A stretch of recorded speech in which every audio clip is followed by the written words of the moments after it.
네, 이제 수능이 임박한 시점이라서 문제를 한 문제 더 풀기 위한 노력보다는 내가 잘 풀 수 있는 문제를 실수 없이 잘 맞추는 게 더 중요할 텐데요. 이 수능 시험장에서 가장 큰 적은 옆 책상에 앉은 친구도 아니고요. 바로 실수라는 말이 있는 만큼 이 실수에 대한 대비도 필요할 것 같습니다.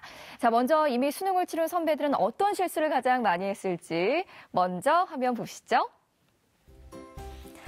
자, 첫 번째는요. 선배들이 말하는 수능 시험 나는 이런 실수했다. 첫 번째, 시간 조절 실패. 두 번째는 쉬운 문제는 안 틀리던 문제를 틀림. 세 번째, 시험 중 조는 등 컨디션 조절 실패. 이 세 가지를 꼽아주셨습니다. 네, 최진규 선생님, 평소 시간 조절을 잘 하던 학생일지라도요, 실전에 사실 또 어려운 문제에 집착한다든지 긴장을 하게 되면 이 시간 조절에 실패할 수 있는 가능성이 큰 것 같거든요.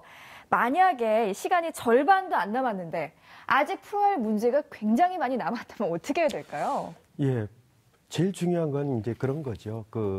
당황하지 않아야 된다는 건데요. 실제로 이제 시간이 너무 이제 부족하다라고 생각하게 되면은 두뇌부터 이제 경직이 되거든요. 네. 그래서 머릿속에 이제 하얗게 이제 변해서 생각이 안 나는 그런 현상이 나타날 수 있죠. 그래서 그럴 때는 좀 편안하게 모의고사다라고 생각하고서 이렇게 마음을 안정시키는 게 필요할 것 같고요. 그 다음에 이제 두 번째는 처음부터 이제 순서대로 이렇게 풀어가지 말고 본인이 생각할 때 쉽게 풀을 수 있는 문제, 아는 문제 이런 것들을 중심해서 미리 풀어놓고 나머지 이제 시간에 어려운 문제를 가지고 고민하고 또 한 가지는 우리 학생들의 어떤 그 버릇 중에 하나가 이 3, 4분 정도를 남겨놓고서는 이 수험표의 뒷면에 이렇게 답을 이렇게 이기하는 경우가 있거든요. 네. 그런데 굳이 그럴 필요가 없다. 왜냐하면은 굳이 본인이 거기에 적지 않더라도 나중에 이제 곧바로 저녁에 집에 가면은 문제지를 통해서 확인해 볼 수 있으니까 그런 시간까지도 아껴서 끝까지 문제를 풀 수 있도록 했으면 좋겠다 하는 말씀을 좀 드리고 싶습니다. 네. 박지원 선생님, 두 번째 또 나는 이런 실수했다. 선배님들께서 했던 이야기가 쉬운 문제나 안 틀린던 문제를 틀린다. 이렇게 또 꼽아주셨어요. 제가 오늘 이제 라디오에서 공부해신 강성태 선생님이 나와서 이야기를 나눈 적이 오늘 나눴는데, 진짜 아는 문제라도 다 맞추는 게 중요하다라고 하더라고요. 하지만 우리 친구들 또 실수를 많이 하니까요. 수능에서 절대 안 틀리던 문제 같은 거 틀리는 경우 어떻게 될까요, 선생님? 제가 보기엔 그거는 거의 실력의 부족이나 그런 것도 물론 저변은 있지만 제가 보기에는 시험장에 대한 압박이 제일 큰 겁니다. 그래서 여긴 시험장이고 옆에 어차피 모르는 애가 앉아있는데 걔도 내 경쟁자고 걔는 다 푼 것 같고 나는 혼자서 괜히 혼자 끙끙 매는 것 같고 그런 시험장에 대한 압박이 그런 현상을 많이 일으키더라고요. 근데 제가 다시 한번 이렇게 좀 생각을 바꿔서 생각해 보시면요. 거기도 어차피 교실 아니신가요? 원래 공부하시던 그 교실의 어떤 다른 곳일 뿐이에요. 그래서 똑같은 환경이고 똑같은 책상이고 칠판 어차피 똑같이 있습니다. 그러니까 생각을 좀 바꾸셔서 그냥 본인이 공부하던 교실이라는 그런 마음가짐으로 편안하게 접근을 해보시면서 자신의 교실, 자신의 책상 그런 데서 한번 지금 최진규 선생님 말씀하신 것처럼 모의고사 본다라고 생각하고 편안한 마음으로 하면 좀 시험을 임하면 조금 더 눈이 열릴 거예요. 그렇게 되면 자기가 맞출 수 있는 문제들은 거의 다 맞추게 될 뿐만 아니라 심지어는 찍은 것도 맞출 수 있어요. 아시겠죠? 그래서 좀 편안한 마음으로 자기 교실이라 생각하시면 좋을 것 같습니다. 네, 제가 다 마음이 조금 편안해지는 것 같고요. 자, 유성훈 선생님, 세 번째 실수는 정말 가슴이 아프네요. 이 진짜 수능 시험 중에 졸면 안 되는데 너무 또 따뜻하게 입어서 막 잠이 쏟아지는 경우도 있고 사실 그 외에도 많이 먹어서 배불러서 잠이 쏟아지는 경우도 있고요. 여러 가지 경우가 있을 텐데 어떻게 될까요, 선생님? 비극이죠. 참 시험장에서 잠이 온다. 물론 긴장의 경직도가 세다 보면은 또 본인이 또 잠이 잠깐 오는 수도 있고 하는데 다 풀고 누가 자는 건 누가 뭐라 그러겠습니까? 또 혹은 전혀 몰라가지고 본인이 좀 자겠다는 건 누가 뭐라고 하겠습니까? 하지만은 풀다가 연필을 든 채 잠이 드는 조는 것은 진짜 우리가 경계해야 될 것 같습니다. 학교에서 시험을 보거나 모의고사 볼 때는 학교 선생님들이 너 왜 조니? 이렇게 깨워줄 수 있어요. 그렇지만 시험장 감독관들은 조는 학생들이나 자는 학생들을 깨울 수가 없습니다. 특별하게 뭐 코를 골고 뭐 자거나 하는 학생이 있었을 땐 주의 산만하니까 깨고 주의를 줄 수도 있지만 그 외에는 조는 학생 졸지 말라고 얘기를 못 하게 돼 있습니다. 그러니까 그런 대목을 좀 유의하시고 잠이 온다 싶으면은 약간 문제를 풀던 걸 중단을 하고 고개를 좀 흔들거나 이렇게 위아래로 이렇게 흔들어 보거나 아니면 눈을 좀 크게 떴다 감았다 하면서 본인 스스로가 조절하는 수밖에 없습니다. 고개를 너무 많이 흔들다가 또 감독관한테 주의를 받을 수도 있으니까 적정한 선에서 하고 손으로 뭐 목 뒤를 좀 이렇게 주물러 본다든가 이런 방법을 통해서 잠을 깨우는 게 좋겠고요. 특히 점심이 끝나고 나서 3교시 영어 그리고 그다음에 넘어가서 한국사를 치르고 탐구 영역으로 넘어갈 때 그때 좀 잠이 많이 오는 편이니까 쉬는 시간을 적절히 활용해서 뭐 화장실에서 세면을 좀 하고 오는 방법도 괜찮을 거라고 생각이 됩니다. 네, 올해는 우리 친구들에게 이런 비극이 없기를 저도 바라봅니다. 계속해서 교육과에서는 우리 친구들이 어떤 실수들을 또 많이 하는지 살펴보겠습니다. 최진규 선생님, 우리 친구들이 국어 영역에서 가장 많이 하는 실수는 어떤 게 있을까요? 예, 너무 이제 당연한 것 같으면서도 그 당연한 걸 실수하는 게 또 국어 영역입니다. 그래서 대개 국어 영역의 문제는 45문항의 발문은 실제로는 맞느냐 틀리느냐 이거를 이제 물어보는 경우가 많거든요. 그런데 맞는 걸 물어보는데 틀리는 걸 고르는 학생도 있고 또 반대의 그런 경우도 있습니다. 특히 이제 수능에서 1교시에 치러지는 국어 같은 경우는요. 뭐 사실상 이제 극도의 긴장감 속에서 처음으로 치르는 시험이기 때문에 학생들이 굉장히 긴장을 많이 하게 됩니다. 그러다 보면은 문제지를 읽어도 그것이 이제 명확하게 이렇게 자기 머릿속에 들어오지 않는 그런 경우가 있다는 얘기죠. 그래서 맞는지 틀리는지 요거를 정확하게 좀 우리 학생들이 판단을 했으면 좋겠다. 실제로 학교에서도 모의고사를 볼 때요. 학생들이 2문제, 많은 학생들은 3문제 정도 이렇게 실수하는 경우가 바로 여기에서 나오거든요. 그래서 요것만 조심을 해도 등급 하나를 지켜낼 수 있다 하는 점 명심하기 바라고요. 또 그다음에 이제 두 번째 같은 경우는요. 국어 같은 경우는 이제 비문학 지문이 많고 그러다 보니까 이 지문의 내용을 물어보는 문제들이 상당히 많습니다. 그런데 대개 이제 학생들은 지문을 볼 때 지문에 근거해서 거기 있는 사실만 가지고 생각을 해야 되는데 개인적인 생각을 자꾸 동원하려고 그래요. 이게 무슨 얘기냐면요. 지문에 팥으로 메주를 쏜다 이렇게 돼 있으면 사실은 그렇게 믿어야 되거든요. 그런데 우리는 대개 이제 일반적으로 콩으로를 메주로 쓴다 이렇게 이제 생각을 하지 않습니까?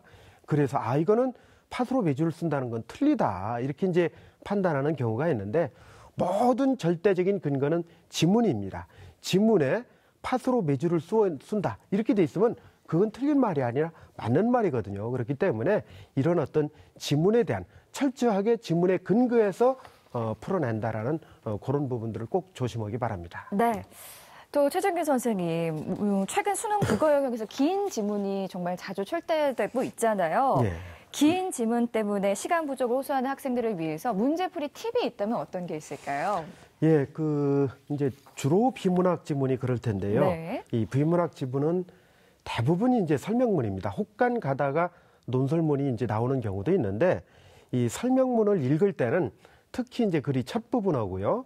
끝 부분을 유심히 살펴서 읽어야 됩니다. 그래서 첫 부분에서는 대개 화제를 제시하고 마지막 부분에서는 요약하고 강조하면서 이렇게 이제 끝마치거든요. 그리고 글을 읽는 속도 이것도 이제 상당히 중요한데요.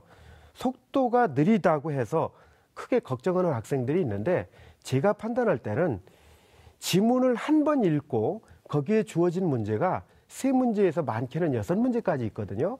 근데 한 번 지문을 읽고 그 3문제에서 6문제를 풀으면은 시간이 부족하지 않은데 대개 학생들은 한 문제 풀고 또 그 다음에 지문을 그 내용을 찾기 위해서 또 지문을 읽거든요. 이렇게 하다 보니까 많게는 긴 지문을 문항수에 맞춰서 3번, 6번 이렇게 읽는 경우가 생긴다는 얘기죠. 그래서 항상 조금 느리더라도 한 번 읽고 풀으면은 충분한 시간이 된다. 그렇게 하기 위해서는 우리가 학생들이 지문을 읽을 때 핵심적인 내용이라든지 또는 핵심적인 문장, 뭐 중요한 부분에 이렇게 밑줄을 긋는다든지 이렇게 본인만이 알아볼 수 있는 그런 표시를 해주는 것들이 필요하다 하는 말씀을 드리고 싶고요. 특히 이제 이 비문학 지문은 제가 이제 숨은 그림 찾기의 비유를 많이 하는데 사실은 비문학 지문에서 내용 파악하는 문제들이 사실 거의 대부분이거든요. 그래서 긴 지문 속에서 누가 빨리 내용을 찾느냐 하는 그런 부분도 관건이라는 점에서 꼭 이렇게 이제 여러분들 그 시인성을 높이는 전략을 좀 써주시고요. 그 다음에 이제 우리 학생들한테 그 시간 절약법인데요. 국어가 80분 동안에 그 긴 지문들이 많은데 이 45문항을 풀어야 되잖아요. 근데 이제 국어 문제를 만드는 그 원리를 좀 이해하면은 우리 학생들이 도움이 될 텐데요. 이 45문항은요. 전체가 다 아까도 제가 말씀드렸지만 O 아니면은 이렇게 X 맞느냐 아니면 틀리느냐 이 두 가지로만 물어보게 돼 있습니다. 만약 이렇게 물어보지 않으면요. 60만 명이 치르는 수능에서요. 어중간한 스탠스로 이렇게 발문을 만들게 되면은 반드시 이의제기가 있을 수가 있어요. 그래서 문제를 만드는 분들은 반드시 O 아니면 X 둘 중에 하나로 물어보게 된다 이런 얘기죠. 9월달 모의평가에서도요. O로 물어본 문제는 21문항이었습니다. 그런데 X를 물어본 문항은 24문항이었어요. 거의 그 비슷한 비율로 이렇게 물어보고 있다라는 점 이거 이제 참고를 해야 될 것 같고요. O 아니면 X로 물어보기 때문에요.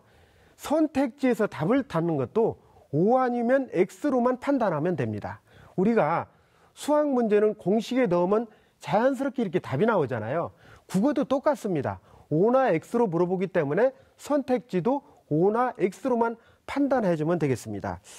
자, 우리 이 조연아 아나운서 네. 예, 갑작스러운 질문들이어서 좀 죄송한데 네. 수능 치르신 지 얼마나 되셨어요? 아, 그거는 제가 비밀로 하도록 하겠습니다. 아, 그렇지요. 죄송합니다. 그래서 네. 수능 치르시면서 그 네. 당시에 생생한 그 느낌도 지금 가지고 있나요? 그럼요. 나죠, 예, 나죠. 그렇죠. 네. 첫 번째 시간이 국어였죠. 맞습니다. 국어 문제 푸실 때 좀 어떠셨어요? 일단은 뭐 이제 시간이 모자르니까 예. 빨리 아는 것부터 후다닥 풀고 좀 헷갈리는 게 있으면 예. 더 이제 거기에 좀 시간을 투자했던 것 같아요. 그렇죠. 네. 일반적으로 이제 우리가 문제 푸는 방식인데요. 네. 우리 조연아 아나운서가 꽤 되긴 했겠지만은 떨리네요. 예. 꽤 안 됐어요, 선생님. 네, 문제를 하나 직접 풀어보도록 네. 하겠습니다. 예, 지난 9월 달에 치러졌던 모의평가 국어 14번 문제거든요. 전혀 조연아 아나운서가 이 문제를 보지 않고 지금 처음 보는 겁니다. 어렵네요. 자, 제가 이제 여쭤볼게요. 네. 자, 이제 발문을 보겠습니다. 보기의 기억과 니은에 들어갈 말로 바르게 짝지은 거는 O를 물어본 건가요? X를 물어본 건가요? O를 물어본 거겠죠? O를 물어본 거죠? 네. 바르게 짝지어진 거죠. 그렇죠. 그러면 O를 찾으면 되겠죠? 네, 네. 자, 그러면 이제 기억 니은에 들어갈 말이라고 그랬죠? 네. 기억 부분을 보겠습니다. 아래 문장에서 객체 높임의 대상은 기억이다 이랬죠? 네. 자, 그러면은 이렇게 이제 중세 국어로 돼 있는 부분들은 해설로 현대어로 이렇게 다 풀이를 해주거든요. 네. 수능에서는 자, 풀이해준 부분을 보겠습니다. 왕이 부처께 더욱 공경하고 믿는 마음을 내요. 자, 여기서 주체는 뭔가요? 주체는 주어라고 봐야죠. 왕이고요. 왕이죠. 객체 높임의 대상은 예, 부처가 아닐까. 부처죠. 네. 자, 그러면 선택지 1, 2, 3, 4, 5가 있는데요. 기억부터 먼저 해결해 보면은 자, 좁혀졌죠? 몇 번일까요? 3번 아니면 4번. 3번 아니면 4번이 되겠죠? 자, 그 다음에 니은을 보도록 하겠습니다. 내 아래부터 붙였기 이런 말할 못 이랬어요. 그 다음에 들어갈 말이 이제 니은이 될 텐데요. 네. 자, 그런데 위에 조건에서 어간의 말은 끝에 음이 어떤 음이 오느냐에 따라서 형태가 결정되는데 그렇죠. 그렇죠? 그러면 못에 뭐가 왔습니까? 디귿이니까 디귿이 왔을 때 네. 형태는 뭐가 돼야 되겠죠? 두 번째가 되겠죠. 잡이 돼야 되겠죠? 네. 그렇죠? 그런데 중세국어는 연철 이어쓰기를 했죠? 그렇죠. 예, 그렇다면은 자, 여기서 이제 조건에 어미 아가 왔다 했어요. 네. 아래아가 붙었어요. 그러면은 이 객체 높임 선어말 어미에서 이 모음이 오게 되면은 순경음 비읍 밑에 네. 이응이 붙어서 순경음 비읍이 되는 거거든요. 맞습니다. 자, 그렇게 되면 순경음 비읍이 붙은 게 어떤 건가요? 3번. 3번이 되겠죠? 그러면 1번은 당연히 X가 되고 2번도 X가 되고 3번이 답이 되겠죠? 아, 저 맞췄네요. 오래 듣는데 이렇게 정답을 딱 맞췄습니다. 다행이네요. 바로 이런 원리로 문제를 푸시면 되겠습니다. 아주 우리 친구들께서 아주 귀에 쏙쏙 들어왔을 것 같고요. 자, 국어 영역 여기서 일단 마무리를 짓고요. 박중선 선생님, 수학 영역에서 가장 많이 하는 문제 풀이실 수는 어떤 게 있을까요? 수학은 저 뭐 문제 없죠? 네, 그렇습니다. 네네네. 다행이네요. 이게 한참 문제를 보다 보니까요. 학생들이 국어를 왜 어려워하는지 알겠네요. 네, 저는 이과긴 해도 국어를 잘했었는데 도대체 무슨 말이냐 하나도 모르겠네요. 이런 거에 비하면 수학은 쉽네요, 학생 여러분. 네, 잘 준비하시면 이거보다 더 쉽게 나갈 것 같은데 일단 가장 큰 실수가 단순 계산 실수예요. 정말 이런 계산 실수 같은 경우에는 대부분 급한 마음에 글자들을 막 날라가서 쓰기 때문에 그러거든요. 그래서 심지어는 어떤 학생은 뭐 영자랑 육자가 비슷하기도 하고 자기가 사자랑 구자도 써놓고 비교가 안 되는 그런 것들이 많은데 그보다 또 하나의 문제가 뭐냐면요. 문제 독해 오류도 있어요. 그리고 또 문제 이해가 부족한 것도 있어서 그래서 계산이 어려워지는 그래서 어떤 자가당착하는 그런 경우도 많고요. 그리고 또 수학은 아시겠지만 숫자로 돼 있지 않거든요. 그거는 옛날에 산수잖아요. 산수도 어느 정도 텍스트로 돼 있는데 수학은 글자들로 돼 있어요. 이 글자들을 정확하게 이해하고 출제자의 뜻을 정확하게 파악하는 노력이 필요할 것 같고 문제를 대부분 실수하는 친구들 보면요. 대충 읽어요. 대충 읽어서 이런 문제겠거니 하면서 자기가 알고 있는 문제에 끼워 넣는 거죠. 그렇게 해서 대부분 실수를 많이 하는 경우가 많아서 출제자 의도를 완전히 벗어나는 경우도 있고 그리고 또 한 가지는 시간에 대한 훈련이 필요한 것 같습니다. 그래서 어떤 고정적인 안분, 그러니까 저희가 일반적으로 학생들한테 루틴이라고 얘기하거든요. 어떤 식이냐면 20일, 29, 30을 남겨놓고 한 60분 정도 안에 60분 정도를 남겨놓을 수 있도록 앞에 있는 문제를 막 후닥닥 푸는 거예요. 거의 한 30분, 40분 내에 그렇게 푸는데 작년에 어떤 경우가 있었냐면 그렇게 하다가 앞에서 뭐가 하나 딱 걸린 거죠. 그러면서 60분이 남아야 되는데 55분밖에 안 남은 거야. 그러니까 학생이 막 앞에 문제서부터 막 허둥지둥 되기 시작한 거죠. 그러니까 당연히 20일, 29, 30번도 망가진 케이스거든요. 그러니까 이런 어떤 자기의 루틴보다는 어떤 변수에 대한 대처 훈련이 필요할 것 같습니다. 그래서 수능 현장에서는 좀 혼란스럽지 않도록 마음의 준비를 좀 하시고 어떤 유형이 어떻게 바뀔지 모르니까 그리고 100분에 대한 훈련도 좀 해야 될 것 같고요. 이 100분이라고 얘기하는 건 마지막에 OMR 체크하는 시간까지 포함되어 있어요. 그래서 이 OMR에 대해 제대로 표기하는 것도 실력이니까 사전에도 계속 OMR 체크 연습하는 거 중요할 것 같습니다. 네, 수학 영역에서는 또 일명 킬러 문항이라고 불리는 정말 어려운 문제가 있잖아요. 우리 친구들이 또 어떻게 접근을 해야 할지 팁을 알려주세요, 선생님. 네, 솔직히 저는요. 그렇게 극체상위권은 아니었기 때문에 이런 킬러 문항 대부분의 친구들 30번 문항 한 문제 틀려도 1등급은 나와요.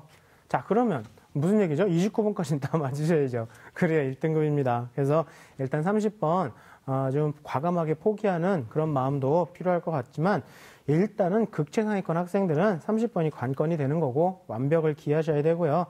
여기는 항상 다양한 유형의 문제들이 나오니까요. 문항 연습과 풀이에 대한 연습은 계속 끝까지 하시는 거 좋을 것 같아요. 그냥 기존에 풀었던 것들 다시 한번 보시면서 좀 머리를 말랑말랑하게 한다고 하거든요. 그리고 특히 이런 고난도 문항 같은 경우에는 주제가 되는 개념을 여태까지 자주 나왔던 개념들을 다시 한번 꼼꼼히 체크해 보시고 어처구니 없는 실수는 절대 하지 않도록 하시는 게 좋고요. 특히나 이번 수능에서는 또 이럴 수도 있어요. 6월, 9월보다 쉬운 문항들이 더 쉬워지고 고난도 문항이 더 어려워질 수도 있어요. 그리고 여태까지 6월, 9월에서는 쉬운 문항이 조금 더 어려워지고 어려운 문항이 조금 쉬워졌었는데 이게 역으로 뒤집어질 수도 있는 거죠. 그러니까 이런 거에 대해서 어떤 유형이나 나올지 모르니까 학생들이 조금 더 신유형 문항들에 대해서는 고난도 문항을 좀 배치할 수도 있는 이런 개방적인 사고, 그럴 수 있다라는 개방적인 사고와 그다음에 다양한 접근법 이런 훈련들이 필요하니까 경직된 사고는 좀 지양하는 게 좋을 것 같습니다.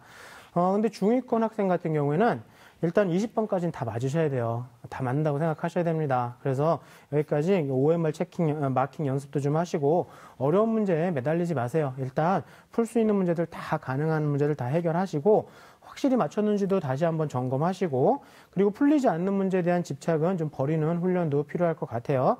그리고 일단 다 맞춰놓은 문제들 있잖아요. 잡아놓은 물고기들. 그 물고기들에 대해서는 계산 실수라던가 혹시나 마킹 잘못할 수도 있으니까 마킹도 미리 해두시는 것도 나쁘지 않을 것 같고요. 완벽하게 정리한 후에 그다음에 어려운 문제를 한번 도전해보는 그런 시간이 좋을 것 같고, 우리 하위권 친구들 같은 경우에는 일단 본인이 풀었던 문제, 그리고 알고 있는 문제, 그다음에 익숙한 유형의 문제들 일단 푸세요. 순서 없이, 두서 없이 그냥 다 풀 수 있는 것들은 먼저 다 순서 없이 푸시면 되고요. 그리고 마지막까지 체크, 계산 실수, 그다음에 마킹 실수 없는지도 확인하시되, 특히나 하위권 친구들 같은 경우는 헷갈리는 문제가 나올 수도 있어요. 이런 문제 같은 경우에는 처음에 접근했던 방식이 대부분 맞는 경우가 많거든요. 그러니까 헷갈렸는데, 감이, 이게 아닌 것 같아. 그 감은 대부분 틀려요. 그러니까, 그냥 처음에 게 맞다라 생각하고 정말, 내가 왜 이걸 다 풀었지? 하는 거 말고는 웬만하면 고치지 않으시는 게 좋을 것 같습니다. 네. 늘 고치면 틀리더라고요. 자, 유성훈 선생님, 영어 영역에서 가장 많이 하는 문제 풀이 실수는 어떤 게 있을까요? 예, 영어 영역은 앞서서 선생님들께서 말씀해 주신 시간 관리하고도 굉장히 연결이 되는데요. 일단 모든 과목들 중에서 영어 시간은 듣기로 시작을 합니다. 이 듣기 시간이 점심을 먹고 1, 2교시에 긴장을 했다 긴장이 풀리는 가운데 바로 듣기가 진행이 되거든요. 시작과 동시에. 그러면 이제 듣기 1번부터 쭉 들어나가다 보면은 학생들이 듣기에 집중을 하다 보면은 잠이 와요. 그러다 보면은 이 듣기 문제 중에서 좀 어려운 부분이 8번, 9번, 10번 정도의 위치에 있는 계산 문제라든가 그 부분에 있는 문제들인데 그때 깜빡하다가 졸아서 단어 하나를 놓치게 되면은 3점짜리 듣기에서 결정타가 나올 수가 있고요. 그거를 또 넘어가서 보면은 말하기 문제가 13, 14, 15번에 나오는데 3점짜리 2개가 섞여 있잖아요. 또 그때도 대화하는 내용 같은 거에서 깜빡하다가 단어를 놓치게 되면은 점수를 또 놓치게 됩니다. 그래서 일단 듣기에 집중하는 연습을 하는 게 좋겠고요. 특히 우리 앞서서도 얘기했지만 잠이 올 때에는 몸을 조금 움직이거나 눈을 좀 돌리거나 고개를 확인해서 본인이 긴장을 다시 하면서 듣는 연습을 하는 게 좋겠습니다. 왜냐하면은 이게 절대평가다 보니까 듣기에서 점수를 따지 못하면은 고등급, 1등급, 2등급을 받기가 만만치가 않을 거예요. 그래서 좀 집중하는 습관을 갖는 게 좋겠고요. 듣기를 제외하고 나면은 이제 남은 시간이 70분 중에서 약 50분 남짓일 겁니다. 50분이 조금 안 될 텐데 남아있는 읽기 문제 28문제를 계산해 보면은요. 100초에 한 문제입니다. 아까 우리 국어 선생님께서 국어와 관련된 내용을 쭉 얘기하셨지만 지문을 읽고 또 읽고 이제 그런 얘기를 하셨는데 그러다 시간이 간다고 그랬는데 영어가 바로 그겁니다. 100초에 한 문제 지문을 읽고 문제도 생각해야 됩니다. 그런데 아시겠지만 영어 문제의 대부분이 문맥 추론 문제입니다. 그 글을 읽고 그 글 빈칸에 들어가 있고 그 글을 읽고 주제, 그 글을 읽고 요지 이런 등의 문맥 추론이 나오니까 빨리 읽고 답을 찾는 습관을 가져야 되거든요. 그 100초에 한 문제라는 걸 머릿속에 집어넣고 적응을 해야 되는데 그러다 보면 더 긴장할 수가 있어요. 그러니까 가장 중요한 것은요. 본인이 가다가 어려운 단어가 나오게 되면 또 그 단어에 집착을 하게 됩니다. 그런데 단어를 보지 말고 아까 말씀드린 것처럼 문맥 추론을 하고 있으니까 결국은 영어 문제는 나무를 보는 것이 아니라 숲을 보는 거거든요. 그러니까 나무 하나 모른다고 하더라도 넘어가고 앞뒤에 있는 문맥을 통해서 그 모르는 단어를 추리하면서 문제를 푸는 습관을 좀 가지고 100초 안의 문제를 하나하나 해결해 나가는 방법을 터득했으면 좋겠다라고 말씀드릴 수가 있겠고요. 문맥 추론 문제가 나왔을 때 앞뒤 문맥에서 또 막히게 될 경우에는 1번부터 5번까지에 있는 발문을 통해 가지고 본인이 또 역으로 추론하는 방법도 있으니까 그런 방법을 좀 도입을 해보는 것도 괜찮겠고요. 아까 우리 최 선생님께서 얘기해 주신 OX도 이 영어도 언어기 때문에 마찬가지로 적용이 됩니다. 아닌 건 아닌 거고 맞는 건 맞는 거로 나와 있으니까 그런 방법을 또 활용해 보는 것도 좋겠습니다. 특히 주의해야 될 것은 우리 학생들이 이제 풀다가 보면은 3점짜리 한 문제에 너무 집착을 하다가 시간에 쫓기는 경우가 있어요. 근데 영어 문제 맨 마지막에 가면은 43, 44, 45번 세 문제짜리 쉽게 나오는 장문 독해가 있거든요. 그 세 문제 2점짜리 6점이 3점짜리 한 문제보다도 굉장히 중요합니다. 어떻게 보면은요. 그러니까 결국은 내가 풀 수 있는 문제를 먼저 풀고 그리고 나에게 수준이 좀 높지만 도전할 만한 문제는 나중으로 돌리면서 하는 시간 관리를 하게 되면은 실수도 막을 수가 있겠다 이런 느낌을 갖게 됩니다. 네, 영어 영역의 절대평가라고 또 영향력이 적다고 생각하는 학생들이 좀 많은 것 같아요. 실제 수능에서 영어 영역의 영향력은 어떤지 좀 말씀해 주시죠. 그렇죠. 이제 올해가 이제 두 번째 해 절대평가해가 됐는데 뭐 여러 가지 변수가 있게 되는 것 같습니다. 학교 현장에서 좀 느끼는 건데 예전에 그 상대평가일 때에 영어를 굉장히 잘하는 최상위권 학생들도 영어 공부에 굉장히 신경을 많이 썼어요. 결국은 전력 질주한다고 그러죠. 영어 시험을 놓고 최상위권 영어 성적을 갖고 있는 학생들도 전력 질주를 했어요. 왜냐하면은 상대 평가다 보니까 1등급 컷이 몇 점으로 나올지 모르죠. 뭐 98점이 될지 94점이 될지 모르니까 전력 질주를 했는데 이게 이제 절대 평가 작년에 이제 시작을 한 걸 보니까 90점만 넘으면 되거든요. 그런데 영어 문제 대부분 학생들이 아시겠지만은 3점짜리 2개 내지 3개가 굉장히 고난도 문제가 출제가 됩니다. 그런데 90점을 넘기기 위해서는 3점짜리 한두 개 정도는 틀려도 90점이 넘거든요. 그러니까 최상위권 학생들이 영어를 만점에 도전한다기보다도 90점을 넘기는 전략으로 가서 페이스를 조절한답니다. 그래서 결국에는 그 시간에 국어나 수학이나 탐구 쪽에다 공부하는 시간을 좀 들여서 이것이 아마 변수가 될 것 같고요. 작년에는 첫 해라 조금 덜한데 올해 같은 경우는 이제 수능 전체적인 영역에서 아마 그런 것이 변수가 되지 않을까 이런 느낌을 갖게 됩니다.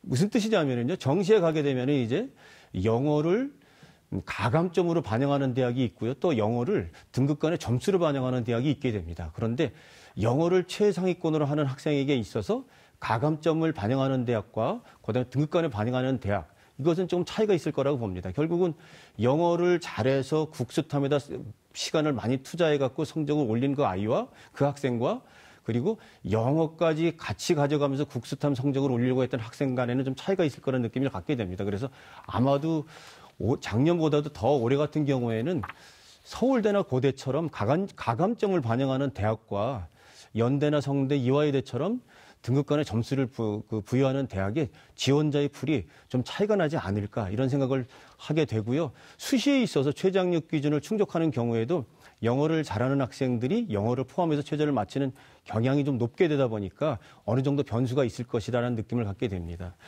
중위권 학생들에 대한 얘기를 좀 하고 싶은데요. 네. 이 중위권 학생들이 이제 자신의 이제 목표 등급을 이제 뭐 3등급이나 뭐 2등급, 3등급, 4등급 이렇게 이제 잡게 되는데 조심을 해야 될 게 있습니다. 이게 절대평가라는 생각 때문에 최상위권 학생들이 조금 느슨하게 페이스를 조정하는 식으로 속도를 조절해서는 안 됩니다. 왜냐하면은 이 중위권이나 중상위권 학생들이 페이스 조절을 하지 않고 전력 지주를 해야 되는 이유가 있습니다. 제가 좀 표를 보면서 좀 말씀을 드리고 싶은데요.